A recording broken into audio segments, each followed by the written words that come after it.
Ang pag-iyak ng isang malalim na hikbi ay bahagyang umalingaw sa matahimik na punerarya, at alam ni Elena Reyes na yon ay galing sa kanya.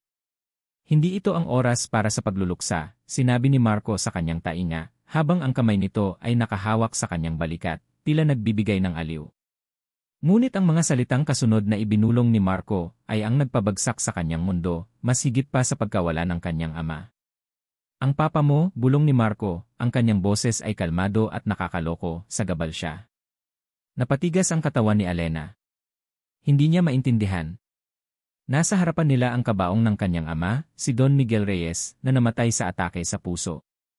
Ang mga puting bulaklak ay nagbibigay ng mabangong amoy na tila nanunuot sa kanyang mga buto, nagpapaalala ng kanyang malalim na pagdadalamhati. Ngunit ang ibinubulong ni Marco, ang lalaking pinagkatiwalaan niya ng buong puso, ang nagdulot ng mas matinding kirot. Anong sinasabi mo? Nanginginig niyang tanong, halos hindi marinig. Pinilit niyang lumayo, ngunit mas humigpit ang hawak ni Marco sa kanyang balikat. Naglabas si Marco ng isang manipis na folder mula sa loob ng kanyang itim na coat. Ibinuklat niya ito sa harapan ni Elena, tila nagpapakita ng isang mahalagang dokumento sa isang business meeting. Lahat ng shares mo, Elena. Ang iyong minanang karapatan sa Reyes Legacy Holdings. Nailipat na sa pangalan ko.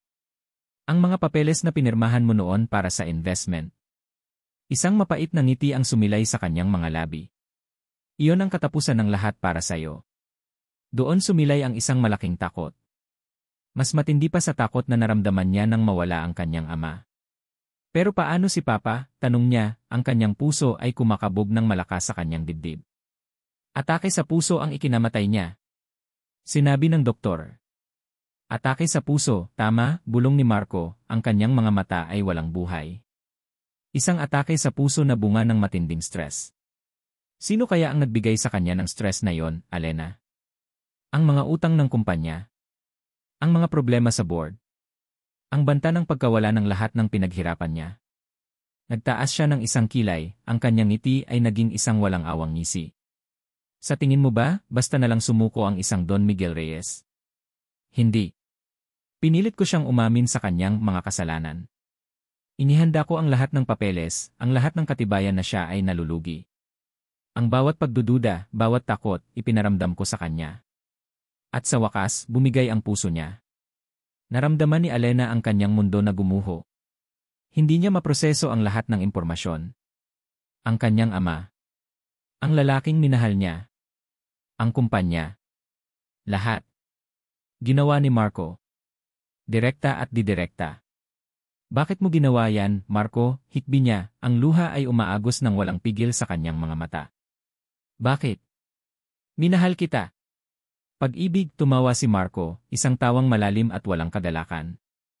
Elena, sa mundong ito, ang kapangyarihan at pera ang nagpapatakbo. At ngayon, hawak ko na ang Reyes Legacy Holdings. Hawak ko na ang iyong kapalaran. Hinawakan ni Marco ang kanyang baba, pinilit siyang tumingin sa mga mata nito. Ang bawat pagdampi nito ay parang apoy na sumusunog sa kanyang balat. Magiging asawa kita, Elena. At mabubuhay ka pa rin ng marangya. Isang reyna na walang kaharian. Nandidiri si Elena. Ang puso niya ay puno ng galit, sakit at pagkasuklam. Wala na ang Marco na minahal niya. Ang nasa harapan niya ay isang halimaw na nagtago sa likod ng isang ngiti. Kailangan niyang makatakas. Magpapaalam lang ako sa Siri, sabi ni Elena, pilit na pinapakalma ang kanyang boses. Tumango si Marco, tila kampante na wala na siyang magagawa. Nanginginig ang mga tuhod ni Elena habang naglalakad siya patungo sa banyo. Pagpasok niya, agad niyang nilock ang pinto. Sumandal siya dito, humahabol sa kanyang hininga.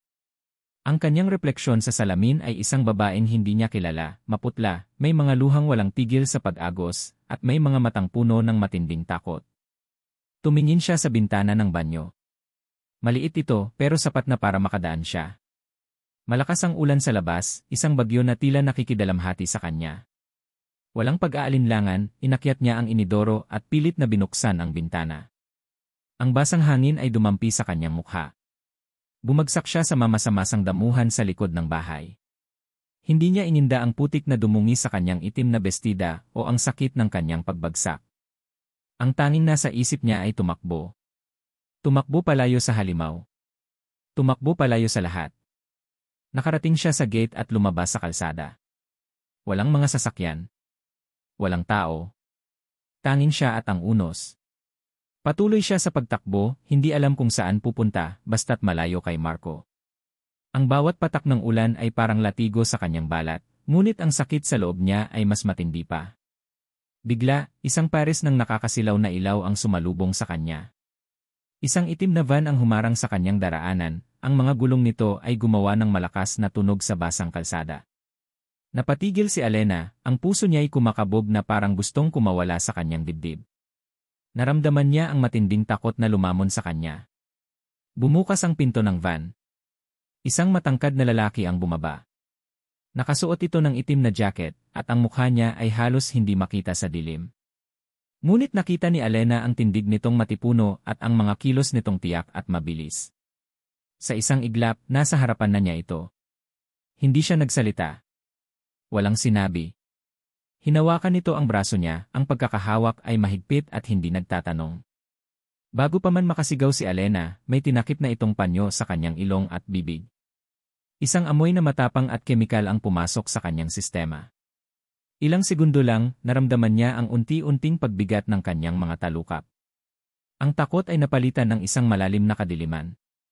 At ang huling tanong na umalingaw sa kanyang isipan bago siya tuluyang mawalan ng malay ay, "Sino ka?" Hinawakan nito ang braso niya, ang pagkakahawak ay mahigpit at hindi nagtatanong. Bago pa man makasigaw si Alena, may tinakip na itong panyo sa kanyang ilong at bibig. Isang amoy na matapang at kemikal ang pumasok sa kanyang sistema. Ilang segundo lang, naramdaman niya ang unti-unting pagbigat ng kanyang mga talukap. Ang takot ay napalitan ng isang malalim na kadiliman. At ang huling imahe sa kanyang isipan ay ang mga mata ng estranghero, walang emosyon, na nakatitig sa kanya habang siya ay nawalan ng malay.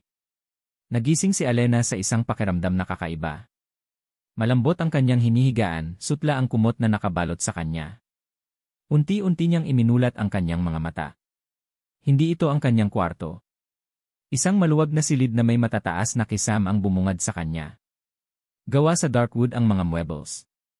Sa kanyang harapan, isang malaking bintanang salamin ang nagpapakita ng isang napakagandang tanawin, isang lawa at isang bulkan sa gitna nito. Ang bulkang Taal. Nasa Tagaytay siya. Biglang bumalik ang lahat. Ang pagtatapat ni Marco. Ang pagtakbo niya sa ulan. Ang itim na van. Ang lalaki. Napabalikwas siya ng bangon. Suot pa rin niya ang kanyang itim na bestida, tuyo na ngunit may mga bahid pa rin ng putik. Hinanap ng kanyang mga mata ang pinto. Nakita niya ito sa kabilang dulo ng silid. Mabilis siyang tumakbo patungo roon at sinubukang buksan. Nakalock. "Sino ka?"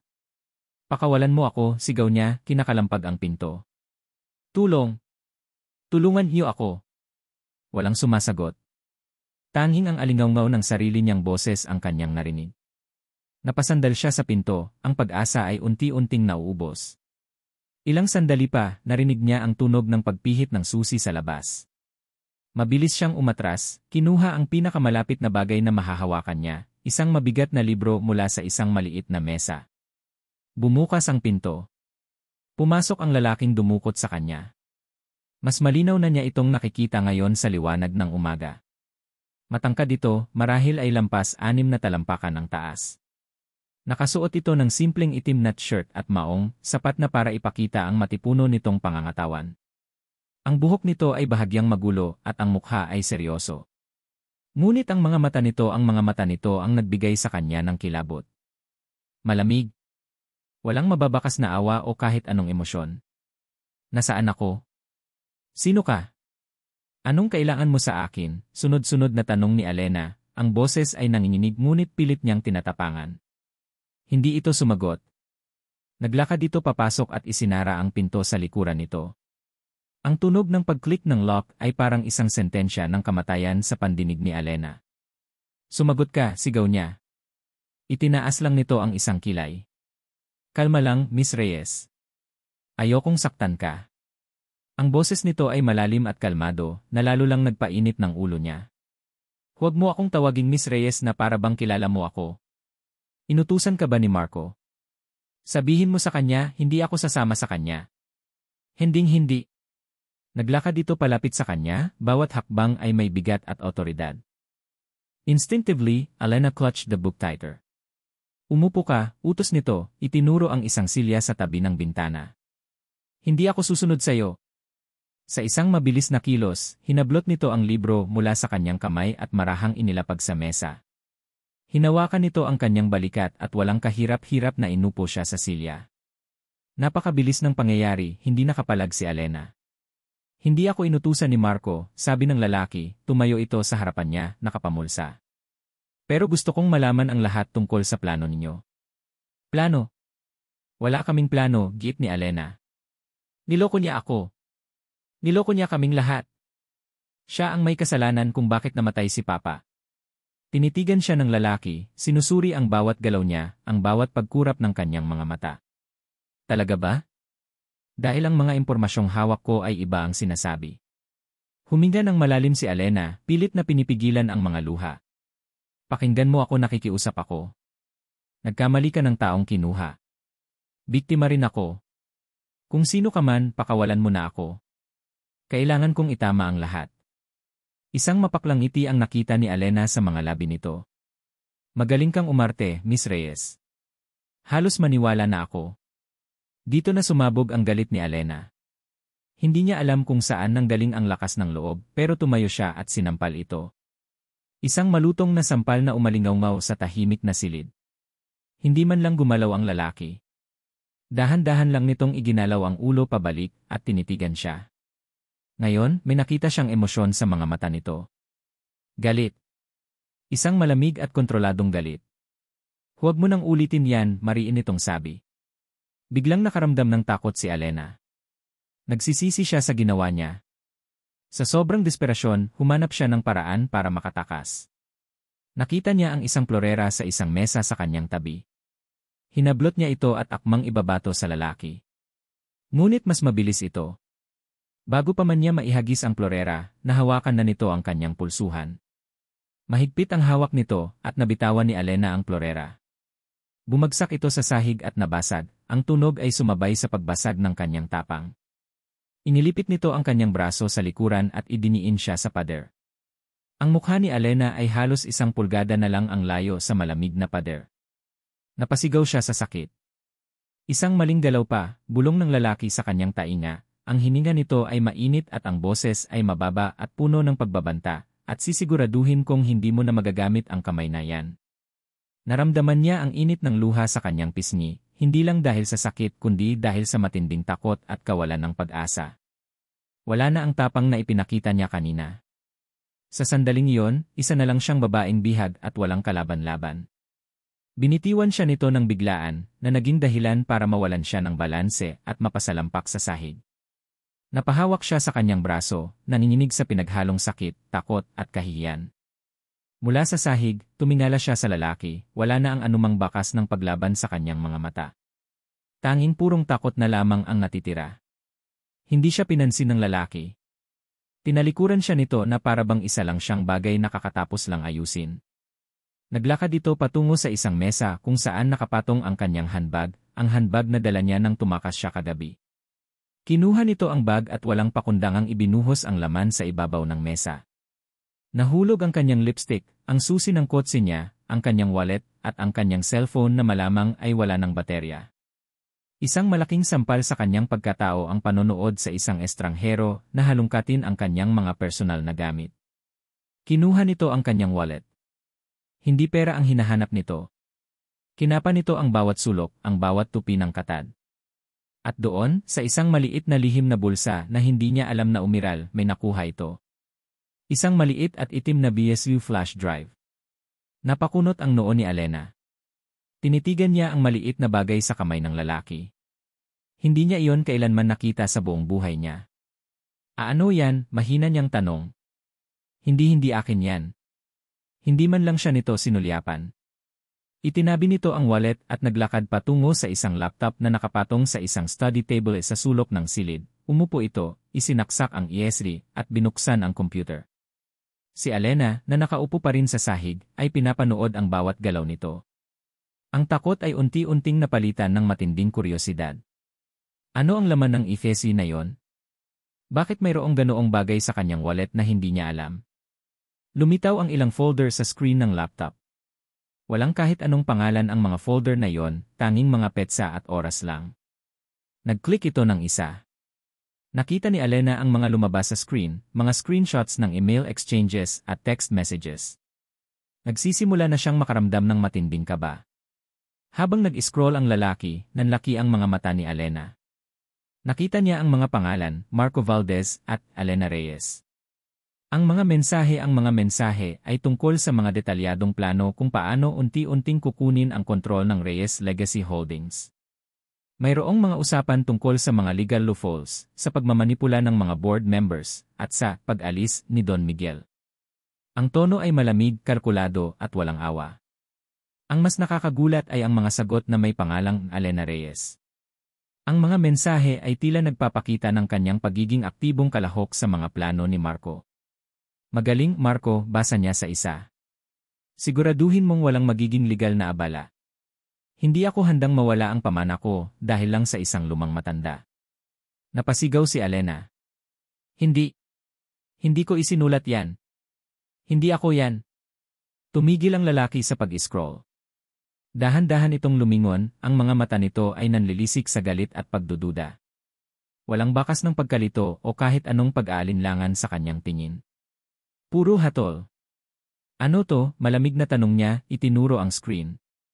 Sino pa ba ang Alena Reyes na kilala mo na may ganitong access sa impormasyon? Sino pa ba ang Alena Reyes na kasintahan ni Marco Valdez? Naramdaman ni Alena ang pag-akyat ng dugo sa kanyang ulo. Pinilit niyang tumayo, nanginginig ang mga binti. Gawa-gawa yan. Si Marco ang gumawa niyan. Dinaya niya ako. Ginagamit niya lang ako. Naglakad ito palapit sa kanya, bawat hakbang ay may bigat ng paghatol. Tumayo ito sa kanyang harapan, matayog at nakakatakot. Alam mo, Miss Reyes, sabi nito, ang boses ay mababa at puno ng pagkamuhi. Ang bawat taksil ay may sariling kwento ng pagmamalinis. Ngunit ang ebidensya ay narito. Itinaas nito ang ifese. Nakita ko ito sa mismong wallet mo. Sa likod ng picture ng papa mo. Napapikit si Alena. Ang isiping may ganoong nakatago sa likod ng larawan ng kanyang ama, isang larawan na pinanghahawakan niya bilang tanda ng kanyang pagmamahal at pagluluksa. Ang isiping inilagay iyon ni Marco doon para gamitin laban sa kanya. Ito ay isang matinding insulto. Hindi ako kasama ni Marco. Maniwala ka sa akin. Ang kanyang boses ay isang desperadong pagmamakaawa ngayon. Isang mapait na ngiti ang sumilay sa labi ng lalaki, isang ngiti na mas masakit pa sa anumang sampal. Umiling ito. Sinungaling ka hanggang sa huli, Alena. Ang mga salitang iyon ay parang semento na bumuhos sa kanyang pag-asa. Nawalan siya ng lakas. Napasalampak ulit siya sa sahig. Ang kanyang hininga ay naging mabigat at ang luha ay muling umagos ng walang tigil. Nakita niyang umalis ang lalaki at nilok muli ang pinto. Iniwan siyang mag-isa sa isang lugar na hindi niya kilala, na may isang estranghero na nag-iisip na siya ay isang taksil. At sa labas ng kanyang bilibid, ang lalaking minahal niya ay nagtatagumpay sa kanyang masamang balak. Hindi niya alam kung paano siya makakakawala. Hindi niya alam kung paano siya magpapatunay na inosente. Ang kanyang mundo ay naging isang madilim na bangungot at siya ay nakakulong sa loob nito. Ang pagkalugmok ni Alena sa sahig, ang mga luhang umaagos sa kanyang mga pisngi, ay hindi umantig sa puso ni Rico. Nakita niya na ang ganitong klase ng pag-arte, ang ganitong klase ng desperasyon. Walang nakakaloko sa kanya. Lalo na pagdating sa mga Valdez at sa mga taong konektado sa kanila. Kinalampag ni Rico ang pinto matapos niyang isara ito. Hindi. Hindi niya hahayaang guluhin ng isang Alena Reyes ang lahat ng pinaghirapan niya. Ang pagbaba ng kanyang ama sa bilangguan, ang pagkawala ng kanilang dignidad at negosyo dahil sa kalokohan ni Joaquin Valdez, ang ama ni Marco. Ang pangako niya sa kanyang sarili at sa puntod ng kanyang pamilya ay hindi niya sisirain dahil lang sa isang babaeng sinasabing biktima. Ang galit ay matagal nang nakatanim sa kalooban ni Rico. Matagal na. Naalala niya ang araw na nagbago ang lahat. 10 taon na ang nakalipas. Siya, isang batang nag-aaral ng business administration, puno ng pag-asa. Ang Montenegro Group of Companies, isang kilalang pangalan sa manufacturing industry. Ngunit isang maling desisyon. Isang pakikipagsapalaran sa isang bagong joint venture project kasama si Joaquin Valdez. Pulos kasinungalingan. Mga peke na papeles. Pananamantala. Bumalik si Rico sa bahay, nakita niya ang ama niya, nakaupo sa sala, balot ng luha. Ang nanay niya, hawak ang litrato ng kanilang pamilya, umiiyak din ang balita, ay kumalat na sa buong Maynila. Nagsampa ng kaso si Joaquin Valdez laban sa kanila, sinasabing sila ang nagnakaw at nangloko. Ang kanilang kumpanya, unti-unting nalulugi. Ang kanilang pangalan, dinudungisan. Nagpunta si Rico sa opisina ni Joaquin Valdez, ngunit hindi siya pinapasok. Nakita niya si Marco, nakangiti, tila nagtatago sa likod ng ama nito. Hindi niya malilimutan ang ngisi na iyon. Ang kanyang ama, hindi nakayanan ang kahihiyan. Nagkasakit. Hanggang sa isang araw, tuluyan nang nawalan ng buhay. Sa burol ng kanyang ama, doon niya nakita si Don Miguel Reyes. Isang matanda ngunit may matibay na paninindigan. Lumapit si Don Miguel sa kanya, ang mga mata nito ay puno ng pangunawa. Rico, sabi ni Don Miguel, alam kong hindi kayo ang may kasalanan. Nakita ko na ang ganitong klaseng tao. Kung kailangan mo ng tulong, narito lang ako. May utang ako sa iyong ama. Isang utang na nagbigay sa kanya ng panibagong pag-asa. Tinulungan siya ni Don Miguel na makabangon. Binigyan siya ng pagkakataon na mag-aral, na matuto sa mundo ng negosyo. Ngunit hindi nawala ang pangako niya sa kanyang sarili. Ang paghihiganti. Para sa kanyang pamilya. Humigpit ang hawak ni Rico sa DSE. Ito ang dahilan kung bakit hindi niya kayang maniwala sa mga luha ni Alena. Ang lahat ng tao na may kaugnayan sa mga Valdez ay delikado. Ang lahat ng may kinalaman sa kanila ay tuso. Bumalik siya sa laptop at tiningnan muli ang mga file sa DSE. Isa-isa niyang binuksan ang mga dokumento. Mayroong mga bank statements na nagpapakita ng malalaking transfer mula sa accounts ng Reyes Legacy Holdings patungo sa mga offshore accounts na konektado kay Marco. At may mga email din na nagsasaad ng mga instructions mula sa isang hindi kilalang email address na tila nagbibigay direksyon kina Alena at Marco sa kanilang mga galaw. Ang mga email na ito ang nagpatibay sa kanyang hinala. Ang pinaka-nakakakilabot ay ang mga huling email na tila nagpapahiwatig na tapos na ang trabaho at handa na silang mag-celebrate matapos ang kamatayan ni Don Miguel. Ang bawat ebidensya ay tila sumisigaw ng pagkakasala ni Alena. Hindi niya maintindihan kung bakit ipinagkakatiwala sa kanya ni Don Miguel ang isang babaeng ganito. Napakagat ng labi si Rico. Hindi niya maaaring baliwalain ang mga ito. Ang buhay ni Alena. Hindi iyon ang kanyang prioridad. Ang utang niya kay Don Miguel ang mahalaga. Ang ipaghiganti ang kanyang pamilya at ang protektahan ang tunay na diwa ng Reyes Legacy Holdings ang dapat niyang gawin. Kung kailangan niyang saktan ang isang inosenteng tao para sa mas malaking layunin, gagawin niya. Ngunit siya ba talaga ang inosente? Ang mga ebidensya ang nagsasabi ng totoo. Bumalik si Rico sa kwarto ni Alena. Nakita niyang nakahiga pa rin ito sa sahig, umiiyak, ang mga balikat ay nanginginig. Lumapit siya, dala ang ilang in-print na kopya ng mga email at mensahe. Akala mo ba maniniwala ako sa mga luha mo? Malamig niyang sabi, itinapon ang mga papeles sa harapan nito. Napatingala si Alena. Nakita nito ang mga dokumento. Nanlaki ang mga mata nito, puno ng gulat at takot. Unti-unti nitong pinulot ang mga papeles, ang mga kamay ay nanginginig. Binasa niya ang mga linya. Bawat salita.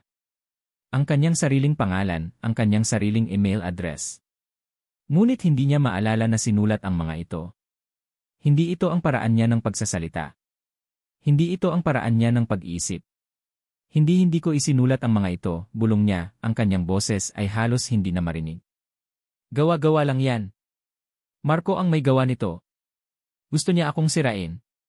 Tumingin siya kay Rico, ang mga mata ay puno ng pagmamakaawa, naghahanap ng kahit isang bakas ng pagdududa sa lalaki. Ngunit walang bakas ng pagdududa ang nakita niya.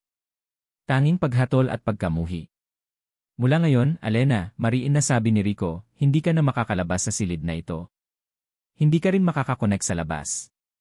Hanggat hindi natin nalalabas ang buong katotohanan, mananatili kang nakakulong dito. Naramdaman ni Alena ang kawalan ng pag-asa na lumukob sa kanya. Isang tunay na kawalan ng pag-asa. Walang silbi ang pagluha. Walang silbi ang pagmamakaawa.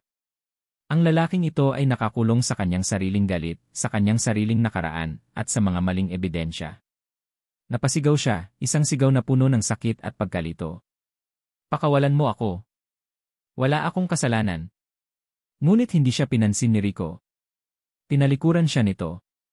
Isinara ang pinto. At muling pinihit ang susi. Narinig ni Rico ang malakas na kalabog sa likod ng pinto. Alam niyang umiiyak si Alena. Alam niyang marahil ay nagtatangka itong saktan ang sarili nito sa galit. Hindi siya umalis. Nakaabang lang siya sa labas, nakikinig sa mga tunog ng kanyang pagkabigo. Nang tumahimik na sa loob, pinili ni Rico na silipin si Alena sa maliit na hole sa pinto. Nakita niya itong nakaupo sa sahig, baluktot, tila isang sirang manika. Ang mga piraso ng basag na florera ay nakakalat sa sahig malapit sa kanya. Isang maliit na piraso ng baso ang kinuha ni Alena. Nakafocus ang tingin nito sa piraso ng baso, ang mga mata ay nanlalamlam. Isang matalim na ideya ang pumasok sa isipan ni Alena. Ang pagtakas ay tila imposible. Ang pagprotesta ay walang silbi. Ngunit may isang paraan upang matapos ang lahat ng pagdurusa. Kinagat ni Rico ang kanyang labi. Hindi. Hindi niya hahayaang mangyari yon. Hindi iyon ang gustong mangyari ni Don Miguel. Pero kailangan niya itong bantayan. Ang babaeng ito ay desperado. At ang desperasyon ay nagtutulak sa mga tao na gumawa ng mga bagay na hindi inaasahan. Nakatitig si Alena sa maliit na piraso ng basag na florera. Kumikinang ito sa liwanag, tila isang salamin na nagpapakita ng kanyang kawalan ng pag-asa. Napakagaan nito sa kanyang kamay, ngunit sapat na para putulin ang isang bagay. Ang kanyang pagdurusa. Ito na lang ba ang matitira sa kanya? Ang magpatalo sa kadiliman. Isinara niya ang kanyang mga mata. Nakita niya ang mukha ng kanyang ama. Ang ngiti ni Don Miguel. Ang mainit na yakap nito.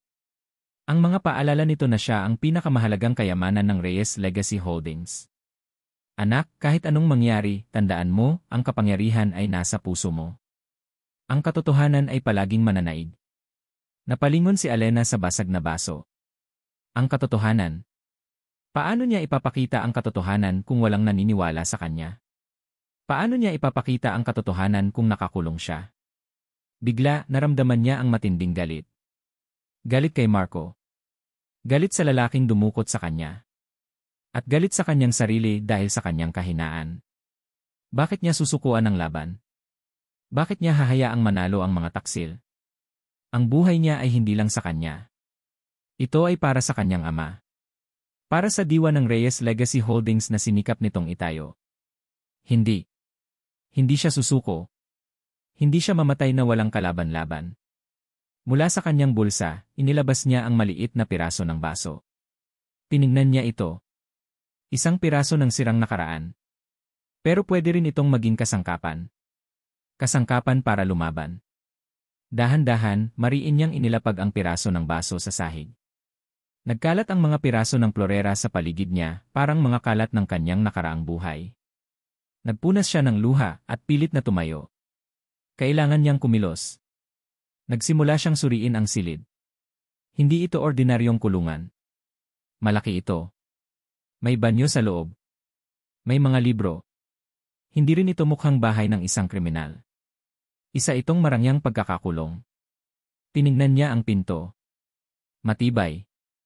Walang palatandaan ng sinumang nagbabantay sa labas. Nakakaramdam siya ng uhaw, ngunit wala siyang mahanap na inumin. Ilang oras pa, nang magsimulang dumilim, may narinig siyang kaluskos sa labas. Nagmamadali siyang bumalik sa silya, pilit na magkunwari na tulog o wala sa sarili. Ayaw niyang ipakita sa lalaki na mayroon pa siyang tapang. Dahan-dahang bumukas ang pinto. Siya ulit. Ang lalaki. Rico. May dala itong tray ng pagkain, kanin, adobo, at gulay. At isang basong tubig. Inilapag nito ang tray sa maliit na mesa malapit sa kanyang kinaupuan. Hindi ito nagsalita. Hindi rin ito tumingin sa kanya. Walang emosyon ang mga mata nito, parang nakikipag-ugnayan lang ito sa isang robot. Naghanda na si Alena para sa panibagong pagtatanong o pagbabanta. Ngunit nagulat siya nang makita nitong may kinuha ito mula sa ilalim ng tray. Isang libro. Para hindi ka mabagot, sabi lang nito, ang boses ay kalmado, halos walang nararamdamang emosyon. Basahin mo. Inilapag nito ang libro sa tabi ng tray, saka ito tumalikod at lumabas ng silid. Muling nag-click ang lock. Nagtataka si Alena. Hindi niya agad tiningnan ang pagkain. Ang libro ang umagaw sa kanyang atensyon. Kinuha niya ito. Isang makapal na hardbound na libro. Ang pamagat, The Art of War ni Sun Tzu. Biglang bumalik ang isang alaala. Isang araw, nasa library sila ni Don Miguel. Siya, abala sa kanyang mga paboritong nobelang romansa. Ang kanyang ama naman, nagbabasa ng isang lumang kopya ng The Art of War. Papa, bakit mo binabasa yan? Ang boring naman, sabi niya. Ngumiti si Don Miguel. Anak, ang librong ito ay hindi lang tungkol sa digmaan. Tungkol ito sa diskarte. Sa pag-unawa sa iyong kalaban. Kung minsan, ang pinakamalaking tagumpay ay hindi na angailangan ng labanan, kundi ng katalinuhan. Kinabukasan, binilhan siya ni Don Miguel ng sarili niyang kopya ng Art of War. Basahin mo yan, sabi ng kanyang ama. Sa mundong ito, kailangan mong maging matalino at mapanuri. Hindi lang puro pagmamahal. Kailangan mo ring malaman kung paano ka ipagtatanggol. Hindi niya kailanman binasa ang librong iyon. Ngayon, nasa harapan niya ito. Tinitigan ni Alena ang libro, pagkatapos ay tumingin sa pagkain sa tray. Walang lason. Hindi siya nito gustong patayin. Gusto lang siyang ikulong. At bakit ibibigay nito ang libro na iyon? Alam ba nito ang kahulugan ng librong iyon sa kanya? Impossible. Ang isang kilos na iyon, ang libro, ay nagpaikot sa kanyang isip. Maaaring hindi ito masamang tao. Siguro. May isang bagay sa loob nito na hindi niya lubos maintindihan. Ngunit hindi niya maaaring ipagkatiwala ang kanyang pag-asa sa isang estranghero na nagkulong sa kanya. Kung gusto niyang makawala, kailangan niyang gawin iyon sa sarili niyang paraan. Nagsimula siyang kumain dahan-dahan. Kinakain niya ang bawat butil ng kanin, bawat piraso ng adobo, pilit na iniisip ang susunod na galaw. Habang kumakain, inilapag niya ang kanyang tinidor sa tray at pinagmasdan ang lalim ng pinggan. Sa sandaling ito, mayroong isang bagay na nag-udyok sa kanya. Kinuha niya ang basong tubig at ininom hanggang sa huling patak. Nilapag niya ang baso sa tray, at pagkatapos ay maingat niyang tiningnan ang tray. Kung may lalaki o babae na magdadala ng kanyang pagkain sa araw-araw, mayroong pagkakataon. Tiningnan niya ang pintuan. Matibay. Matibay ang mga pader. Napansin niya ang mga lumang libro sa bookshelf sa isang sulok ng silid. Marami doon ang mukhang hindi pa nabubuksan. Lumapit siya sa bookshelf at sinimulang suriin ang mga libro. Ang karamihan ay mga classics, kasama na ang iba pang mga libro ni Sun Tzu at mga aklat tungkol sa pilosopiya. Sa bandang ibaba, may nakita siyang isang maliit na drawer sa ilalim ng bookshelf. Maaaring imbakan ito ng mga lumang dokumento. Dahan-dahan niyang sinubukang buksan ang drawer. Nakalock. Ngunit hindi masyadong matibay ang pagkakagawa ng lock. Napansin niya ang isang lumang hairpin na nakasabit sa isang kurtina. Kinuha niya ito. Naalala niya ang isang lumang pelikula kung saan ang isang bida ay gumamit ng hairpin para mag-pick ng lock. Desperado na siya. Kailangan niyang subukan ang kahit ano. Naglakad siya pabalik sa drawer, ang hairpin ay mahigpit na hawak sa kanyang kamay. Huminga siya ng malalim at sinimulang ipasok ang hairpin sa susya ng drawer, maingat, pilit na inaalala ang mga eksena sa pelikula. Isang linggo na ang nakalipas mula nang dalhin ni Rico si Alena sa safe house. Ang pagkamuhi niya ay unti-unting napalitan ng pagtataka. Ang babaeng ito ay ibang-iba sa inaasahan niya. Hindi ito nagtangkang tumakas ng walang plano, hindi rin ito sumisigaw o nagmamakaawa sa buong maghapon. Tahimik lang ito sa loob ng silid, nagbabasa ng librong ibinigay niya, o di kaya'y nakaupo lang at nakatitig sa bintana. May mga pagkakataong dumaan siya sa pinto at sinisilip si Alena sa maliit na hall.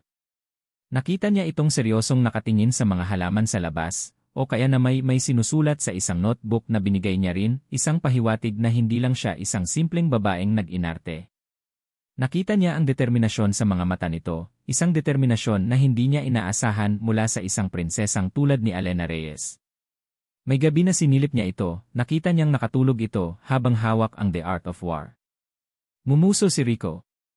Anong alam mo sa digmaan, Alena Reyes, bulong niya sa kanyang sarili. Ngunit sa likod ng kanyang pagdududa, may maliit na bahagi ng kanyang isip ang nagsimulang magtanong. Kung isa itong kasabwat, bakit hindi ito magulo? Bakit tila malalim ang iniisip nito? Ngayong umaga, habang papalapit siya sa silid ni Alena para dalhin ang almusal, narinig niya ang mahihinang kaluskos mula sa loob. Hindi ito ang kaluskos ng isang taong natutulog. Dahan-dahan niyang sinilip sa hall. Nakita niya si Alena, nakaupo sa sahig sa harap ng bookshelf, hawak ang isang manipis na metal, isang hairpin. Nakatuon ang mga mata nito sa isang maliit na drawer sa ibaba ng bookshelf, at pilit nitong pinipihit ang hairpin sa susyan. Hindi agad kumilos si Rico. Isang ngiti ang sumilay sa kanyang labi. Matapang ka, ha, bulong niya. Hindi niya inasahan ang ganitong klaseng paglaban. Karamihan sa mga bihag ay sumisigaw lang. Ang iba naman ay nagtatangkang saktan ang sarili. Ngunit si Alena. Si Alena ay naghahanap ng paraan para makatakas. O para malaman ng isang bagay. Tinitigan niya ang bawat galaw ni Alena. Ang kanyang mga mata ay nanliit sa pagmasid. Hindi siya dapat magpakita ng anumang damdamin. Kailangan niyang maging objective. Biglang may click na narinig si Alena. Nagtagumpay ito. Dahan-dahang binuksan ni Alena ang drawer. Akmang bubuksan ni Rico ang pinto para gulatin ito, ngunit may isang bagay na nagpahinto sa kanya. Anong hinahanap nito sa drawer? Pera? Baril? Naghintay si Rico. Pagbukas ni Alena sa drawer, nakita niya ang ilang lumang dokumento, mga lumang resibo, at isang maliit na brown envelope. Kinuha ni Alena ang envelope, ang mga kamay nito ay nanginginig. Binuksan niya ito at nakita ang laman. Hindi pera. Hindi baril. Isang lumang cassette tape recorder. At isang selyadong sulat. Naglakad si Alena patungo sa silya at umupo, habang ang mga mata ni Rico ay nakadikit sa bawat galaw nito. Pamilyar ang cassette recorder na yon kay Rico. Ang selyo sa sulat ay may logo ng Reyes Legacy Holdings, ngunit may isa pang maliit na selyo sa ibabaw nito, ang pribadong selyo ni Don Miguel Reyes na ginagamit lamang nito sa mga pinakapersonal na dokumento. Binuksan ni Alena ang sulat.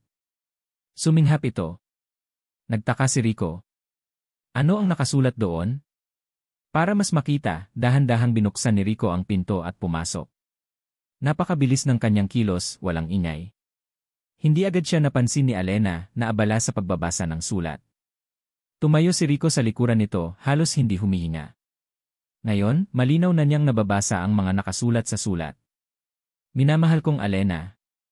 Kung nababasa mo ito, nangangahulugan itong wala na ako. Patawarin mo ako, anak, sa pagiging bulag ko sa matagal na panahon. Alam kong minahal mo si Marco Valdez at nagtiwala ka sa kanya. Ngunit isang halimaw ang taong iyan at matagal ko na siyang sinusubaybayan. Alam ko ang kanyang mga masasamang balak, ngunit huli na nang malaman kong hindi lang kayamanan ang habol niya kundi pati na rin ang pagwasak sa ating pamilya. May nagawa akong desisyon, isang desisyon para protektahan ka. Mayroong isang tao na pinagkakatiwalaan ko, isang tao na may malalim na koneksyon sa ating pamilya at may sarili ring galit sa mga Valdez. Siya ang magpoprotekta sa iyo, Alena. At siya ang magtutuloy ng aming misyon. Pakakasalan ka niya. Alam kong mahirap itong tanggapin, pero ito ang aking huling kagustuhan.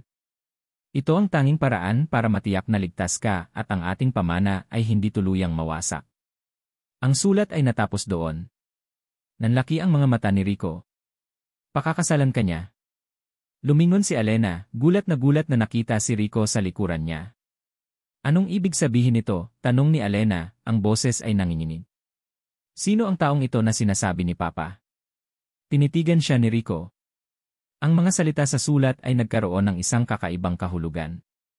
Lahat ng kanyang hinala, lahat ng kanyang pagdududa, ay biglang nagkaroon ng isang malaking butas. May isang bagay pa dito, sabi ni Alena, hawak ang cassette recorder. May tape sa loob. Nag-aalangan, ibinigay ni Alena ang recorder kay Rico. Kinuha niya ito at sa isang click, pinlay ang tape. Narinig niya ang boses ni Don Miguel. Malakas pa at buhay na buhay. Rico, anak, sabi ng boses. Salamat sa pagtupad mo sa pangako. Salamat sa pagtulong mo sa aking pamilya. Alam kong hindi madali ang pinagdaanan mo at ipinapangako ko, tutulungan kitang muling makabangon. Ang boses ni Don Miguel. Pamilyar ito. Ang mga salita na minsan ay naging pag-asa niya. Teka, sabi ni Alena, may isa pa yatang recording dito. Muling pinlay ni Rico ang tape. Ngayon, ang boses ni Don Miguel ay mahina, tila halos hindi na marinig. Rico, anak. Kung naririnig mo ito, nangangahulugan itong kailangan ka na ni Alena. Hindi ko na siya kayang protektahan. Ang mga Valdez sila ang dahilan. Ang huling kahilingan ko, ang huling testamento ko, protektahan mo si Alena. Pakasalan mo siya. Yan ang tanging paraan para makabangon ang pamilya Reyes. Ito ang di matatawarang testamento ko. Huminto ang recording. Ang katahimikan sa silid ay bumibigat. Nakatitig si Alena kay Rico, ang mga mata ay nanlalaki sa gulat at pagkalito. Si Rico naman, nakatayo pa rin, hawak ang recorder, at ang kanyang mga mata ay nanlalaki rin, puno ng gulat na hindi niya matago. Ikaw, bulong ni Alena. Ikaw ang sinasabi ni Papa. Ang katahimikan ay bumalot sa silid, mabigat at puno ng hindi inaasahang revelasyon. Nakatitig si Alena kay Rico, ang mga mata nito ay nanlalaki sa gulat. Ang lalaking ito, ang dumukot sa kanya, ang nang-api sa kanya, ay siya palang Rico na pinagkakatiwalaan ng kanyang ama. Ang taong inihanda para maging asawa niya. Ikaw, muling bulong ni Alena, hindi pa rin makapaniwala. Ikaw ang sinasabi ni Papa. Ibinalik ni Rico ang recorder sa mesa. Napabuntong hininga siya, isang tunog na nagpapakita ng pagod at pagkadismaya. Ang dating matigas at walang emosyon nitong mukha ay bahagyang lumambot, tila may bumigat na pasanin mula sa kanyang balikat. Rico Montenegro, sagot nito, ang boses ay hindi na ganoon kalamig, ngunit nanatiling malalim at seryoso. At ako ang tinutukoy ng papa mo. Bumalik ang alaala ni Alena sa mga sandaling nakita niya ang ebidensya sa VSC. Ang mga sinasabi niyang kasinungalingan niya. Kung totoo ang sinasabi ni Rico, at totoo ang sulat at recording ng kanyang ama, ibig sabihin, hindi siya sinungaling. At ang lalaking ito ay pinagdudahan siya ng walang katapusan. Kung ganoon, mahina niyang sabi, bakit mo ako ginanito? Bakit mo ako pinagdudahan? Bakit mo ako sinabihan ng sinungaling? Ang kanyang boses ay may bahid ng hinanakit. Huminga ulit ng malalim si Rico. Umupo ito sa tapat niya, nakasandal sa upuan. Ito ang unang pagkakataon na nakita niyang kumilos si Rico na tila isang ordinaryong tao, hindi isang walang emosyong tagapagpatupad. Ang pangalan ko ay Rico Montenegro, panimula niya, ang kanyang mga mata ay blanko, tila lumilipad ang isip sa nakaraan. Ang pamilya ko, ang Montenegro Group of Companies, ay dating isa sa mga pinakamalaking player sa manufacturing industry. Hanggang sa nagpa siya ang papa ko na makipagsosyo kay Joaquin Valdez, ang ama ni Marco. Nakinig si Alena. Sa bawat salita ni Rico, unti-unti niyang nauunawaan ang lalim ng galit na nakita niya sa mga mata nito. Niloko kami ni Joaquin Valdez, patuloy ni Rico, ang boses ay naging mas mababa. Peking papeles. False investments. Nilinis niya ang lahat ng pondo ng aming kumpanya. Iniwan niya kaming walang anuman. Walang-wala.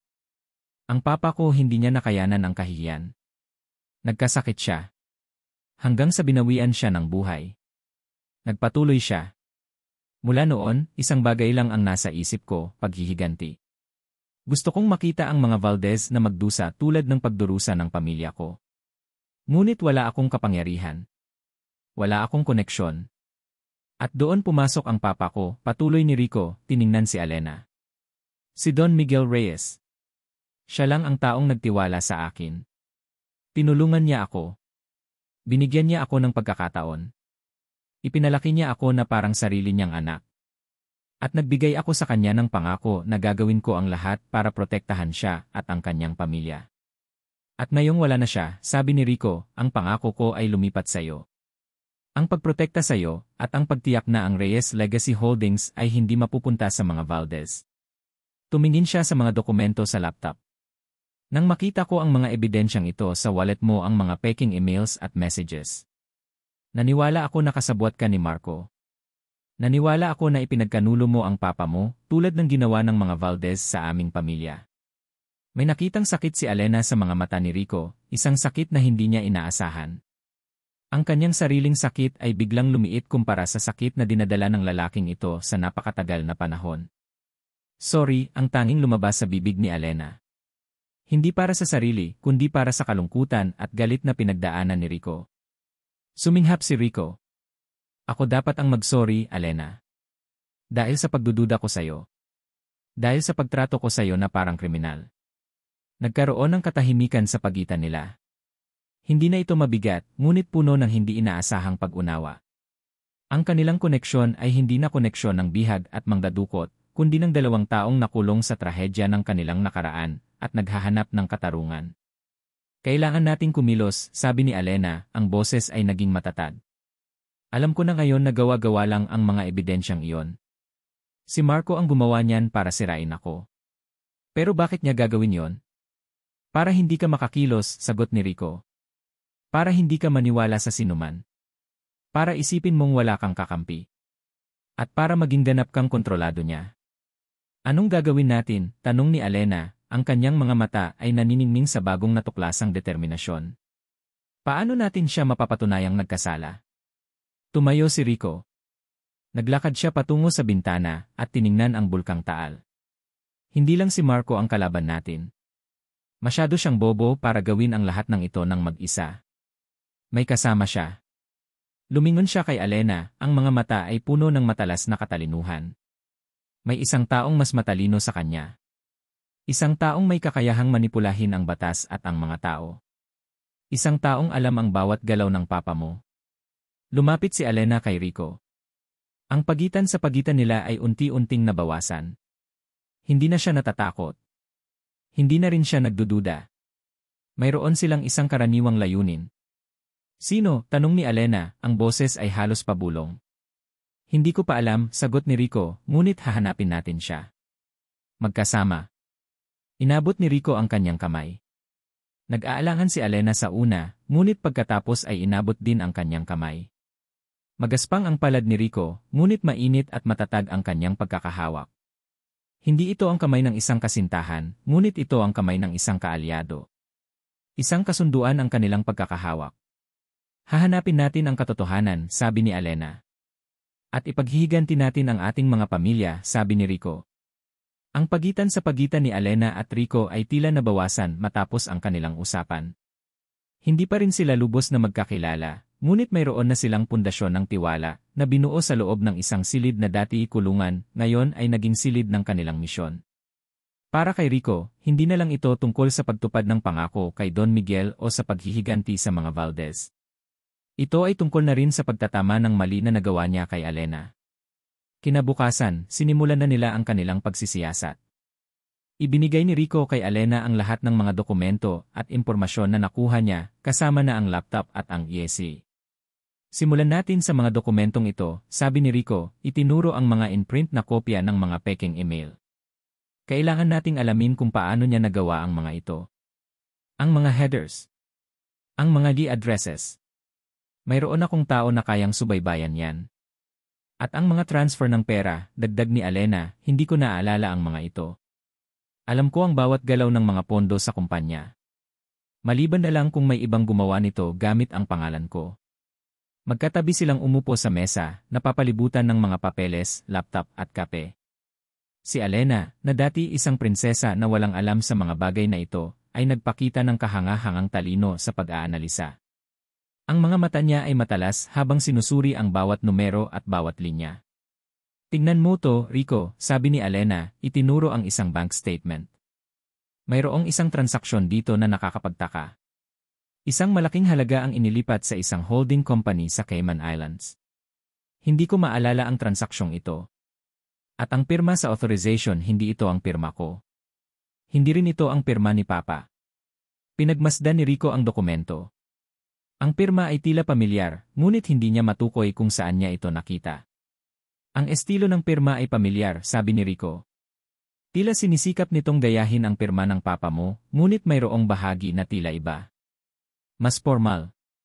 At tingnan mo rin ang mga dokumento sa paglilipat ng shares, sabi ni Alena, ipinasa sa kanya ang isa pang folder. Dito nakasaad na ipinagbili ko ang aking shares kay Marco. Ngunit hindi ko kailanman inilabas ang mga shares na ito. Ang mga signature napakapamilyar ng mga strokes na ito.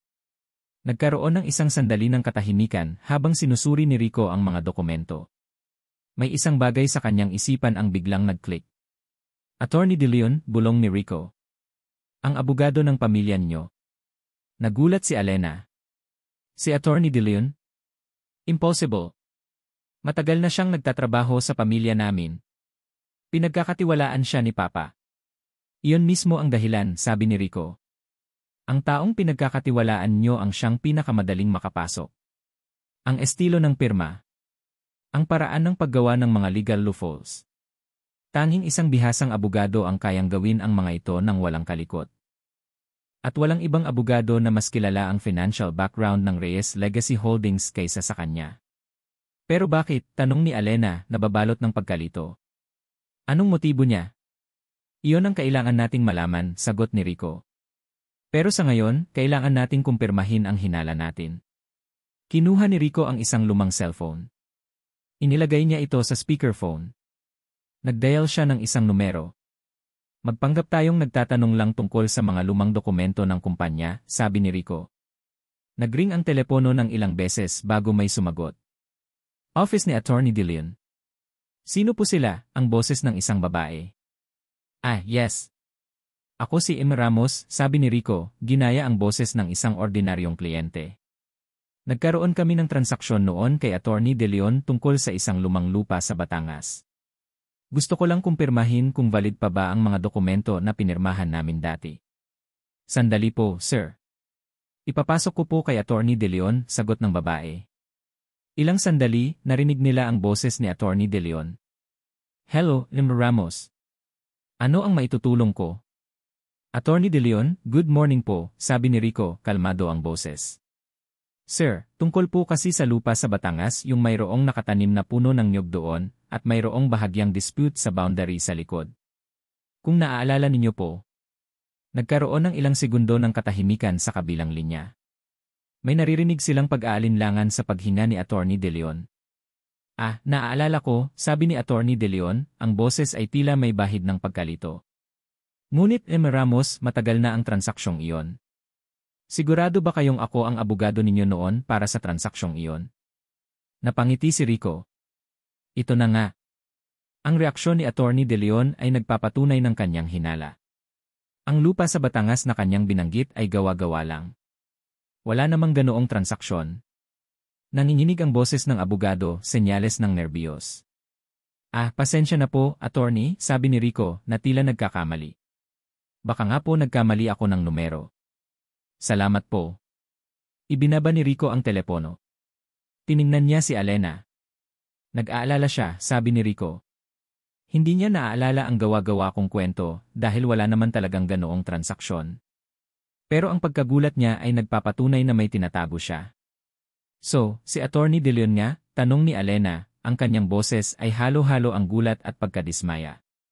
Posible, sagot ni Rico. Ngayon, kailangan nating malaman kung paano nila nagawa ang mga peking dokumentong ito. At paano natin mapapatunayan na sila ang may pakana. Nagtrabaho sila ng maghapon. Pinag-aralan nila ang mga galaw ng kumpanya, ang mga koneksyon ni Marco, at ang mga propesyonal na relasyon ni Attorney De Leon. Ang kanilang pagtutulungan ay naging mas maayos.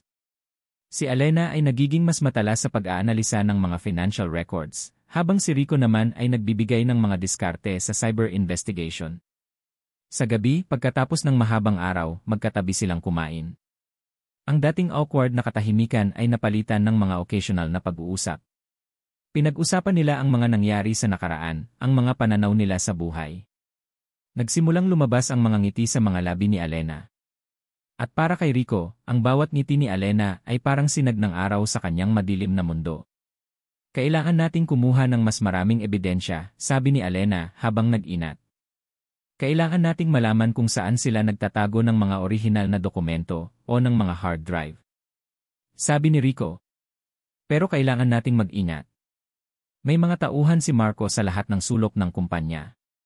Biglang, tumunog ang satellite phone ni Rico. Isang tawag mula sa isa sa kanyang mga tauhan na nagbabantay sa Maynila. Sinagot ni Rico ang tawag. Nanlaki ang kanyang mga mata habang nakikinig. Nagbago ang kanyang ekspresyon, naging seryoso at balisa. Anong problema? Tanong ni Alena, naramdaman ang pagbabago sa mood ni Rico. Inilapag ni Rico ang telepono. Tumingin siya kay Alena, ang kanyang mukha ay puno ng matinding pag-aalala. Nakatawag lang ang isa sa mga tauhan ko, sabi ni Rico. Tinawag ni Marco ang isang emergency shareholders meeting bukas. Gusto niyang i-liquidate ang lahat ng main assets ng Reyes Legacy Holdings. Ang mga salita ni Rico ay parang mga saksak sa puso ni Alena. Emergency shareholders meeting bukas. I-liquidate ang lahat ng main assets. Ang Reyes Legacy Holdings. Ang pamana ng kanyang ama.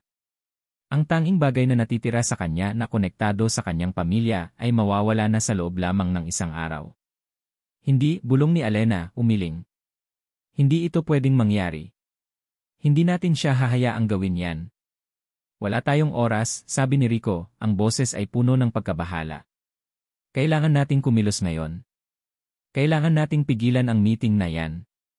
O kailangan nating magbigay ng ebidensya sa isang taong may kapangyarihan na pigilan sila. Agad silang nagplano. Ang kanilang target, si Ene Alonzo, isa sa mga pinakamatanda at pinakarespetadong miyembro ng Board of Directors, at isang matalik na kaibigan ni Don Miguel. Kung may sinumang maniniwala sa kanila, ito ay si Ene Alonzo. Kailangan nating makipag-ugnayan sa kanya, sabi ni Alena. May pribado siyang linya sa bahay. Walang nakakaalam niyan maliban sa mga pinagkakatiwalaan ni Papa. Sinubukan ni Rico ang mga lumang contacts niya, ang ilan sa mga tauhan na dating nagtatrabaho para sa pamilya Montenegro na ngayon ay nagtatago sa iba't ibang lugar. Isa sa kanila ang matagumpay na nakakuha ng lokasyon ni Ene Alonzo. Nasa kanyang bahay siya sa Ayala Alabang, sabi ng tauhan ni Rico sa telepono. Pero mahigpit ang security. Mukhang may nagbabantay sa kanya. Si Attorney De Leon, bulong ni Rico, napatingin kay Alena. Lumingkod siya. Alam niya na tayo ang susunod na kakalabanin niya. Gumawa sila ng detalyadong plano. Magpapadala si Rico ng isa sa kanyang pinagkakatiwalaang tauhan, si Mang Tony, para ipasa ang mga in-print na ebidensya kay M. Alonzo. Magpapanggap si Mang Tony na courier at mag-iwan ng isang selyadong sobre na may nakasulat na mula kay Don Miguel. Dapat sapat na yan para mabasa niya ang mga ebidensya at kumilos, sabi ni Alena, pilit na pinapakalma ang kanyang nerbiyos. Pagkatapos ay tatawag ako sa kanya at ipapaliwanag ang lahat. Ngunit ang kapalaran ay may ibang plano para sa kanila. Ilang oras ang nakalipas. Naghihintay sila sa tawag mula kay Mang Tony. Ang bawat minuto ay tila isang oras. Ang kanilang mga puso ay kumakabog sa pag-asa at takot. Sa wakas, tumunog ang telepono. Ngunit hindi ito si Mang Tony. Ito ang isa pang tauhan ni Rico. Sinagot ni Rico ang tawag. Tumahimik ang silid. Pinapanood ni Alena ang pagbabago sa mukha ni Rico. Ang pag-asa ay unti-unting napalitan ng pagkadismaya. Ano, mariing tanong ni Rico. Nasaan si Mang Tony? Nakinig si Rico ng matagal. Unti-unting nagmura si Rico sa Tagalog. Pakshet. Anong nangyari? Tanong ni Alena, halos hindi humihinga. Inilapag ni Rico ang telepono. Ang kanyang mukha ay puno ng matinding galit at pagkabigo. Nasakote si Mang Tony. At si Ene Alonzo, bigla na lang daw nag-emergency trip sa ibang bansa. Wala raw sinabihan. Napaupo si Alena. Ang kanyang mga kamay ay nanginginig. Nalaman niya. Nalaman ni Attorney De Leon ang plano natin. Tama ka, sabi ni Rico. Lahat ng tauhan ko hindi makalapit. Naka-lockdown ang lahat ng linya ng komunikasyon. Alam na nila ang bawat galaw natin. Tumingin si Alena sa telebisyon. Sa isang news channel, nakita niya ang mukha ni Marco. Nakangiti ito, tumatayo sa harap ng Reyes Legacy Holdings Building. Magandang umaga, Pilipinas, sabi ni Marco sa telebisyon, ang boses ay puno ng kumpiyansa. Ipinagmamalaki kong ipahayag na bukas, ang Reyes Legacy Holdings ay papasok sa isang bagong yugto. Isang yugto ng pagbabago, paglago, at paglilinis. Paglilinis, ulit ni Alena, ang kanyang boses ay puno ng pagkasuklam. Ang ibig sabihin niya, paglilinis ng lahat ng bakas ng papa ko. Paglilinis ng diwa ng pamilya namin. Niyakap ni Alena ang kanyang sarili, pilit na pinipigilan ang pagluha. Ang lahat ng pag-asa na binuo niya sa nakaraang linggo ay gumuho sa isang iglap. Hindi niya magawang pigilan si Marco. Hindi niya magawang ipagtanggol ang pamana ng kanyang ama. Pakiramdam niya, pinabayaan niya si Don Miguel. Huli na ang lahat, bulong ni Alena, ang kanyang mga mata ay nanlalabo. Huli na ang lahat para sa Reyes Legacy Holdings. Umupo si Rico sa tabi niya. Hindi niya ito hinawakan. Alam niyang kailangan ni Alena ng space, ngunit naramdaman ni Alena ang presensya nito, isang matibay na haligi sa kanyang pagbagsak. Hindi pa tapos ang laban, Alena, sabi ni Rico, ang boses ay kalmado ngunit puno ng determinasyon. Huwag kang sumuko. Tumingin si Alena kay Rico, ang kanyang mga mata ay puno ng pagkalito. Paano? Hindi tayo makagalaw. Alam nila ang bawat plano natin. Nakakulong tayo dito. Walang maniniwala sa atin. Palagi akong may backup plan, sabi ni Rico. Ngunit ito ay mapanganib. Kailangan nating maging matapang. Kailangan nating itaya ang lahat. Napakunot ang noo ni Alena. Ang kanyang puso ay kumakabog. Mapanganib. Ngunit ano pa ba ang mawawala sa kanya? Ang lahat ay nawala na. Ang kanyang pamilya. Ang kanyang kumpanya. Ang kanyang buhay. Biglang may pumasok sa kanyang isipan, isang ideya na kasing desperado ng kanilang sitwasyon. Isang ideya na kailangan ng lubos na tapang. Tiningnan ni Alena si Rico, ang kanyang mga mata ay naging matalas, may isang bagong apoy na nagniningas. May isang paraan pa, sabi ni Alena, ang kanyang boses ay mababa ngunit malinaw. Pero kailangan kong bumalik doon. Naintindihan ni Rico ang ibig sabihin ng doon. Ang Reyes Legacy Holdings.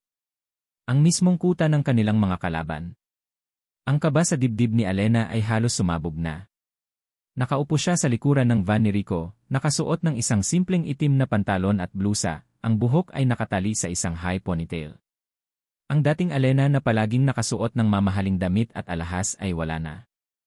Ang nakikita niya ngayon sa salamin ay isang babaeng handang lumaban, ang mga mata ay puno ng determinasyon. Sigurado ka ba dito, Alena? Tanong ni Rico na nagmamaneho. Ang boses niya ay kalmado, ngunit may narinig siyang pag-aalala doon. Kapag nakapasok ka, mahirap nang lumabas. Alam na nila na alam mo ang totoo. Walang ibang paraan, Rico, sagot ni Alena, ang kanyang boses ay matatag. Ang tanging paraan para pigilan sila ay kung ako mismo ang haharap sa kanila. Ako ang tagapagmana ng Reyes Legacy Holdings. Ako ang kanilang pinaniniwalaang mahina. Iyon ang gagamitin ko laban sa kanila. Nagkatinginan sila sa rearview mirror. Ang kanyang mga mata ay nagtagpo sa mga mata ni Rico. Nakita niya ang pagtitiwala, isang bagay na hindi pa niya nakita rito noon. Hindi na lang siya isang misyon para kay Rico. Siya ay isang kaalyado. Ako ang magdidistract sa mga security guards sa likod, sabi ni Rico. Kapag nagkaroon ng gulo, doon ka papasok sa main entrance. Marami silang tao doon, kaya hindi ka nila masyadong papansinin. Diretso ka sa conference room. Ako na ang bahala sa video presentation. Paano ka makakapasok? Tanong ni Alena. May mga koneksyon ako sa loob, sabi ni Rico, ngumiti ng bahagya. Huwag kang mag-alala. Magkikita tayo doon.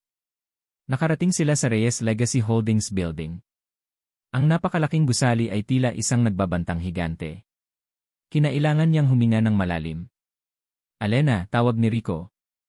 Mag-iingat ka. At alalahanin mo ang sinabi ko. Ang pinakamalaking tagumpay ay hindi nangangailangan ng labanan, kundi ng katalinuhan. Tumango si Alena. Bumaba siya mula sa van. Huminga ng malalim at nagsimulang lumakad patungo sa main entrance.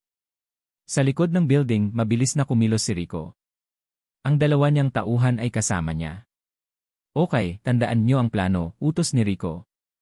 Gawin ang lahat ng kailangan para magulo ang security. Gusto kong mawala ang atensyon nila sa main entrance. Habang papalapit sila sa service entrance, may narinig silang mga sigaw. Sinimulan na ng mga tauhan ni Rico ang kanilang diversion. Ngayon na.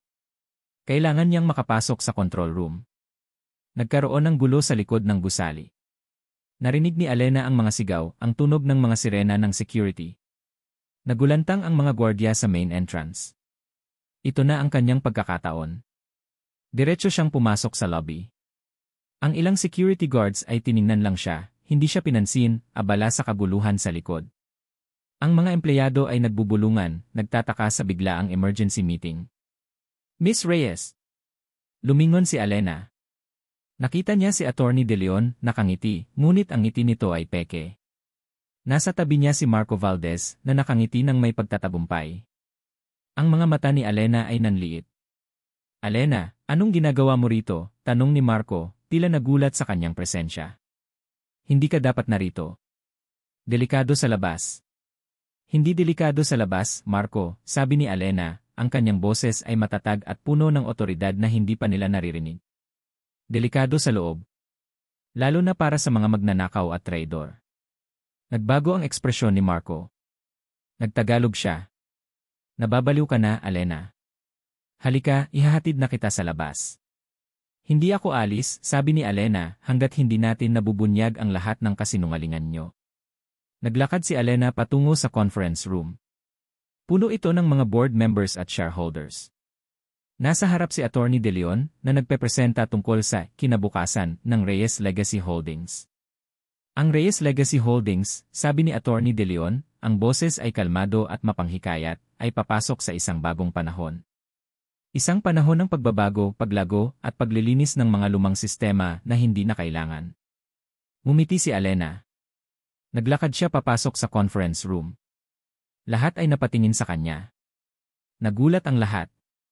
Si Marco at Atty. De Leon ay nanlaki ang mga mata. Alena, sigaw ni Marco, tila gulat na gulat. Alena Reyes, bulong ng isang board member. Nagtago si Atty. De Leon sa likod ni Marco, pilit na pinapakalma ang sarili. Alam niyang delikado si Alena. Naglakad si Alena sa gitna ng silid, ang kanyang tingin ay direktang nakatutok kay Atty. De Leon at Marco. Ang aking ama, si Don Miguel Reyes, panimula ni Alena, ang boses ay malakas at malinaw, ay nagtatag ng kumpanyang ito sa prinsipyo ng katapatan at integridad. Ngunit ngayon, ang mga prinsipyo na iyon ay dinudumihan ng mga taong pinagkakatiwalaan namin. Ano nung sinasabi mo, Alena? Tanong ni Atty. De Leon, pilit na nagtatago sa likod ng kanyang ngiti. Nalulungkot kami sa iyong pagkalito, ngunit hindi ito ang lugar para sa personal na drama. Drama? Tumawa si Alena, isang tawang puno ng pait. Atty. De Leon, may drama. Isang drama ng pagtataksil. Lumapit siya sa podyum, kinuha ang mikropono. Ang papa ko, sabi ni Alena, ay may malalim na pagtitiwala sa iyo, Atty. De Leon. Ibinigay niya sa iyo ang lahat ng kanyang sikreto. Ang bawat transaksyon. Ang bawat detalyeng pinansyal. Ginagamit mo yon laban sa kanya. Laban sa amin. Huwag mong sirain ang reputasyon ko, Alena, sigaw ni Atty. De Leon, ang kanyang tinig ay naging matinis. Reputasyon, tanong ni Alena. Wala kang reputasyon, Atty. De Leon. Ikaw ang mastermind sa likod ng lahat ng ito. Ikaw ang nagturo kay Marco kung paano niya kami lolokohin. Inilabas niya ang isang papel mula sa kanyang bulsa, isang kopya ng mga peking dokumento. Ang mga pirma dito, sabi ni Alena, ay hindi akin. Hindi rin kay Papa. Ito ay mga pirma na may pagkakahawig sa iyo, Atty. De Leon. Ang iyong sariling pirma na pinipilit mong gayahin. Nagkaroon ng bulungan sa mga shareholders. Mayroon pa, sabi ni Alena. Ang papa ko, bago siya pumanaw, ay mayroon pa siyang huling mensahe. Isang lihim na proyekto na tanging kami lang ang nakakaalam. Ang Project Genesis. Nagulat si Atty. De Leon. Nakita ni Alena ang pagkagulat sa mga mata nito. Ang Project Genesis, patuloy ni Alena, ay isang secret acquisition ng isang malaking lupain sa Palawan na may potensyal na maging isang ecotourism hub. Ang mga dokumento ay nasa isang safety deposit box at ang code tanging ako at si Papa lang ang nakakaalam ng code. Sa control room, pinapanood ni Rico ang lahat. Napangiti siya. Magaling, Alena. Alam niya ang tungkol sa Project Genesis. Ito ang huling-huli na gagamitin ni Alena para mapatunayan na siya ang tunay na tagapagmana. Ang isang bagay na tanging ang anak lang ni Don Miguel ang makakaalam. Ngunit hindi ka makakapunta sa deposit box, sabi ni Atty. De Leon, pilit na pinapakalma ang sarili. Ang lahat ng bank accounts at access ay nasa ilalim na ng kontrol ni Eve Valdez. Sigurado ka ba dyan, Atty. De Leon? Tanong ni Alena, mumiti. Dahil sa huling minuto, nagawa kong ilipat ang mga asset na ito sa isang bagong trust fund. Isang trust fund na mayroon lamang isang beneficiary, ako. Nanlaki ang mga mata ni Marco. Ano? Nakatingin si Rico sa monitor. Sa wakas, ang video na matagal na niyang inihanda ay handa na. At para sa huling ebidensya, sabi ni Alena, para ipakita kung sino talaga ang mastermind sa likod ng lahat ng ito. Biglang umilaw ang malaking screen sa likod ng podium. Lumabas doon ang isang video. Isang video ng isang pag-uusap. Si Atty. De Leon nakaupo sa isang table kasama si Marco. Hindi ko akalain na ganito kakagago, Marco, sabi ni Attorney De Leon sa video, ang boses ay kalmado at mapanganib. Kailangan nating maging maingat. Ang Alena na yan, kahit tanga, ay posibleng may alam. Huwag kang mag-alala, attorney, sagot ni Marco sa video. Napirmahan na niya ang lahat ng kinakailangan. At ang matandang Reyes, hindi na makakagalaw. Ang atake sa puso niya ito ang tamang pagkakataon. Nagulantang ang lahat ng shareholders. Nagkaroon ng malakas na bulungan. Ito ay faking video, sigaw ni Attorney De Leon, putlang-putla. Marco, sabihin mo sa kanila na hindi totoo yan. Ngunit hindi makapagsalita si Marco. Nakatitig lang ito sa screen, ang mukha ay balot ng takot. Ginamit mo lang ako, Attorney De Leon, sigaw ni Marco. Ikaw ang may pakana ng lahat ng ito. Ikaw ang nagturo sa akin. Lalo pang lumakas ang kaguluhan sa loob ng conference room. Nagsimulang sumigaw ang mga shareholders. Biglang, bumukas ang pinto ng conference room. Pumasok ang mga tauhan ni Rico kasama ang mga pulis. Attorney De Leon, Marco Valdez, sabi ng isang pulis. Kayo po ay arestado dahil sa kasong pagnanakaw, fraud, at panunuhol. Sinubukan ni Attorney De Leon at Marco na tumakas, ngunit agad silang nahuli. Habang kinakaladkad sila palabas, tiningnan ni Attorney De Leon si Alena, ang mga mata nito ay puno ng pagkamuhi. Hindi pa tapos to, Alena Reyes, sigaw ni Attorney De Leon. Hindi mo pa ako lubos na kilala. Ngunit hindi siya pinansin ni Alena. Nakatayo siya sa gitna ng silid, ang kanyang puso ay puno ng pagtatagumpay. Nagawa niya ito. Ibinunyag niya ang katotohanan. Ipinagtanggol niya ang pamana ng kanyang ama. Paglabas ng mga pulis kasama sina Marco at Attorney De Leon, tumahimik ang silid. Nilibot ni Alena ang kanyang tingin sa mga board members. Mula ngayon, sabi niya, ang kanyang boses ay malakas at malinaw, ako, si Alena Reyes, ang magpapatuloy ng Reyes Legacy Holdings. At sisiguraduhin ko na ang integridad at katapatan na ipinaglaban ng aking ama ay mananatili sa kumpanyang ito. Nagpalakpakan ang mga board members. Ang ilan ay lumapit sa kanya at binati siya. Sa gitna ng kaguluhan at pagtatagumpay, nakita ni Alena si Rico. Nakatayo ito sa gilid ng pinto, nakapamulsa, at nakatitig sa kanya. Ang kanyang mga mata ay niningning sa pagmamalaki. Ngumiti si Rico. Naglakad siya palapit kay Alena. Sa sandaling iyon, ang lahat ng pagod, sakit, at paghihirap ay tila naglaho. Tapos na ang pangako ko sa ama mo, sabi ni Rico, ang kanyang boses ay mababa at malalim, tanging sila lang ang nakakarinig. Paano naman ang pangako niya sa akin? Ilang buwan na ang lumipas mula nang gumulong ang gulong ng hustisya. Si Marco Valdez at Attorney De Leon ay parehong nahaharap sa mga matinding kaso, at ang kanilang mga pangalan ay tuluyan ng nadungisan sa publiko. Ang Reyes Legacy Holdings ay unti-unti nang bumabangon mula sa abo, mas malakas at mas matibay kaysa dati. Si Alena Reyes, na dati isang takot at nawawalang prinsesa, ay ganap nang naging isang reyna. Sa boardroom ng Reyes Legacy Holdings, nakaupo si Alena sa head table. Isang executive board meeting ang kanyang pinangungunahan. Hindi na siya nanginginig, hindi na siya nag-aalinlangan. Ang bawat salita niya ay may bigat at otoridad. Ang Project Genesis sa Palawan ay nakakakuha na ng atensyon mula sa mga international investors, paliwanag ni Alena, kalmado ang kanyang boses habang nakatingin sa mga board members. Maaari itong maging pangunahing driver ng ating paglago sa susunod na 5 taon. Kailangan lang nating tiyakin na ang environmental and community impact assessment ay perpekto. Nakinig ang mga board members, bawat isa ay may paggalang sa kanilang mga mata. Si Alena ay hindi na lang tagapagmana, siya na ang tunay na pinuno. Sa labas ng boardroom, sa tapat ng salamin na dingding, nakatayo si Rico Montenegro. Nakapamulsa siya, at ang kanyang tingin ay nakatuon kay Alena. Isang hindi maipaliwanag na ngiti ang nakapaskil sa kanyang mga labi. Ang mga mata niyang dating puno ng galit at hinala ay napalitan na ng kapayapaan at pagmamalaki. Hindi siya kailanman nakikialam sa mga desisyon sa kumpanya, ngunit palagi siyang naroon, isang tahimik na anino na nagbabantay, isang haligi ng suporta. Natapos ang meeting. Lumabas si Alena at agad na napansin si Rico. Isang ngiti ang sumilay sa kanyang mga labi. Ganoon ba talaga ako kaganda tingnan habang nagko-conduct ng meeting, biro ni Alena, lumalapit kay Rico. Kahanga-hanga, sagot ni Rico, ang kanyang boses ay malalim. Pero mas nakakahanga ang kung paano mo dinala ang lahat ng pagsubok na ito. Ang papa mo ay siguradong ipagmamalaki ka. Sana, bulong ni Alena na patingin sa kawalan. Ilang araw ang lumipas. Isang hapon, pumunta sila sa sementeryo. Nakatayo sila sa harap ng puntod ni Don Miguel Reyes. Ang araw ay unti-unting lumulubog at ang paligid ay puno ng kapayapaan. Papa, bulong ni Alena, nakaluhod sa harap ng puntod. Hinawakan niya ang batong lapida. Nagawa ko na po. Nakuha ko na po ulit ang Reyes Legacy Holdings. At nakakuha na po ng hustisya sina Marco at Attorney De Leon. Tumulo ang luha sa mga mata ni Alena, ngunit hindi na ito luha ng kalungkutan. Ito ay luha ng pasasalamat at pagpapalaya. Salamat po, Papa, patuloy ni Alena. Salamat po sa lahat ng aral. Salamat po sa pagiging matapang mo para ipaglaban ako. At salamat po sa pagpapadala mo sa kanya. Tumingala si Alena kay Rico. Ang kanyang mga mata ay nagsalita ng walang salita.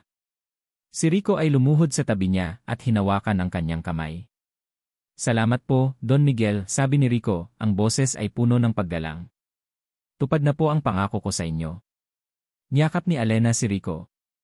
Ang init ng yakap nito ay nagbigay sa kanya ng kapayapaan na matagal na niyang hinahanap. Makalipas ang ilang linggo, bumalik sila sa Tagaytay. Ang safe house na dating naging kulungan ni Alena ay naging kanlungan ng kanilang pag-ibig.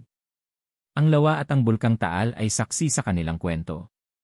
Nasa labas sila, nakaupo sa veranda, pinapanood ang paglubog ng araw. Ang langit ay pininturahan ng kulay kahel at lila. Hinawakan ni Rico ang kamay ni Alena. Ang kanyang hinlalaki ay marahang hinahagod ang likod ng kamay nito. Alena, panimula ni Rico, ang kanyang boses ay bahagyang nanginginig, hindi sa takot kundi sa emosyon. Tumingin si Alena sa kanya. Nakita niya ang isang bagay sa mga mata ni Rico na hindi niya kailanman nakita roon, kahinaan, pagmamahal, at pag-asa. Ang pangako ko sa papa mo, natupad ko na, sabi ni Rico. Pinrotektahan kita. Nakuha natin ang hustisya.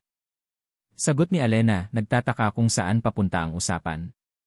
Huminga ng malalim si Rico. Bumaba siya mula sa silya at lumuhod sa harapan ni Alena. Nagulat si Alena. Naramdaman niya ang pagbilis ng tibok ng kanyang puso. Inilabas ni Rico ang isang maliit na kahon mula sa kanyang bulsa. Binuksan niya ito. Sa loob ay isang simpleng singsing na may isang maliit na perlas. Hindi ito mamahalin, ngunit puno ito ng pagmamahal. Hindi na ito tungkol sa pangako kay Don Miguel, Alena, sabi ni Rico, ang kanyang mga mata ay diretsyo sa mga mata ni Alena. Hindi na ito tungkol sa utang na loob. Ito ay tungkol sa iyo. Sa akin. Sa atin. Nang una kitang makita, galit ako, patuloy niya. Inisip ko na isa kang traidor. Ngunit sa bawat araw na nakasama kita, sa bawat pagsubok na pinagdaanan natin, nakita ko ang tunay na ikaw. Ang iyong tapang, ang iyong talino, ang iyong kabutihan. Binago mo ako, Alena, pag-amin ni Rico. Binigyan mo ako ng bagong dahilan para mabuhay, bukod sa paghihiganti. Tinuruan mo akong magmahal ulit. At ang pagmamahal na yon para lang sa'yo. Alena Reyes, sabi ni Rico, ang kanyang boses ay nag-umpisa ng manginig. Papakasalan mo ba ako? Hindi dahil sa utos ng papa mo. Kundi dahil mahal kita. Hindi na napigilan ni Alena ang kanyang mga luha. Bumuhos ang mga ito, ngunit puno ito ng kagalakan. Rico, hikbi ni Alena. Pakakasalan kita. Niyakap niya si Rico, mahigpit, halos hindi humihinga. Isinuot ni Rico ang singsing sa kanyang daliri. Perpekto ito. Ilang buwan ang nakalipas. Isang simple at pribadong kasal ang naganap sa simbahan sa Tagaytay, sa isang araw na maliwanag at puno ng pag-asa. Walang engranding reception, walang malaking media coverage. Tanging ang kanilang mga pinakamalapit na kaibigan at ang mga tauhan ni Rico na naging pamilya na nila. Nakatayo si Alena sa altar, suot ang isang simpleng puting bestida na dinisenyo upang ipakita ang kanyang pagiging simple at ang lakas ng kanyang kalooban. Si Rico, nakasuot ng isang formal na barong Tagalog, ay nakangiti. Ang ngiti niya ngayon ay totoo, hindi na malamig o puno ng pagkamuhi. Sa kanilang pagpapalitan ng dos, hindi ito lang isang pangako ng pagmamahalan. Ito ay isang pangako ng paggaling, ng pagbangon mula sa mga abo ng nakaraan, at ng pagtatayo ng isang bagong kinabukasan. Pagkatapos ng seremonya, naglakad sila palabas ng simbahan, magkahawak kamay. Ang kanilang mga puso ay puno ng kagalakan at kapayapaan. Tumingin si Alena kay Rico. Ang kanyang mukha ay puno ng matinding kaligayahan. Ano na susunod? Tanong ni Alena, bahagyang nakangiti. Tumingin si Rico sa kanya, ang kanyang mga mata ay nagniningning sa pagmamahal at humawak ng mas mahigpit sa kanyang kamay. Ang simula, sabi ni Rico. At dito nagtatapos ang kwento ni na Alena at Rico, isang paglalakbay na puno ng pagsubok, pagtataksil, ngunit higit sa lahat, pagbangon at pagtuklas ng tunay na pag-ibig.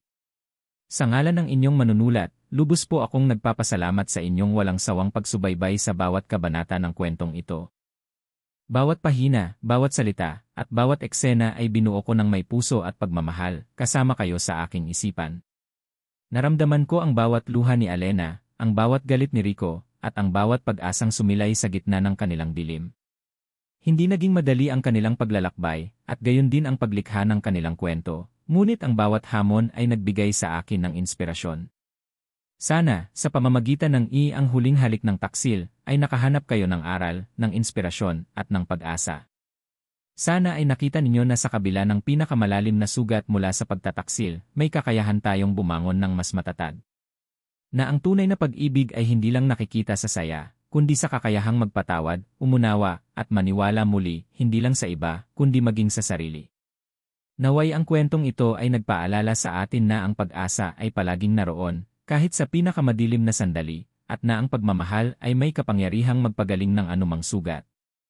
Huwag po kayong mag-atubiling ibahagi ang inyong mga saloobin sa comment section.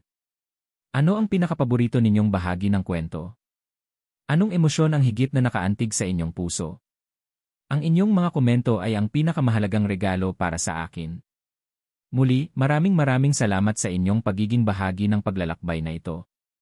Hanggang sa muli nating pagkikita sa susunod na kwento.